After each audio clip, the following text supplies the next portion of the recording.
ഞങ്ങൾ കുറേ ഐറ്റങ്ങൾ വെച്ചിട്ടുണ്ട്. കുക്കുമ്പർ, പൈനാപ്പിള്, മുളക്, തക്കാളി, അങ്ങനത്തെയൊക്കെ കുറേ സാധനങ്ങളൊക്കെ ഉണ്ട് നട്ട് വെച്ചത്. ഈ പുറകുവശത്തും കാണും. വാ നമുക്ക് നോക്കാം. ഒക്കെയൊക്കെ ഉണ്ട്. പറമ്പാണത്. അപ്പൊ ഗൈസ്, ഇതാണ് നമ്മുടെ ചക്ക. ഇത് വളർന്ന് വലുതാവുമ്പോ നമുക്ക് പറിച്ച് വെക്കാട്ടോ. ഇത് നല്ല ഗുണമുള്ള സാധനമാണ്. അപ്പൊ ഗൈസ്, ഇതാണ് നമ്മുടെ ഇലകൾ. ഇതിനകത്ത്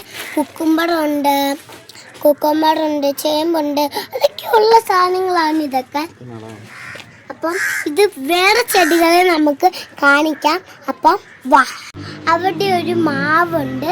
അവിടെ ഒരു കുഞ്ഞൊരു മാങ്ങ വെക്കുന്നുണ്ട്. ആ മാങ്ങ ഞാൻ തന്നെ ഉണ്ടാക്കിയതാ. ഞാൻ എപ്പോഴും വെള്ളമൊക്കെ ഒഴിച്ചു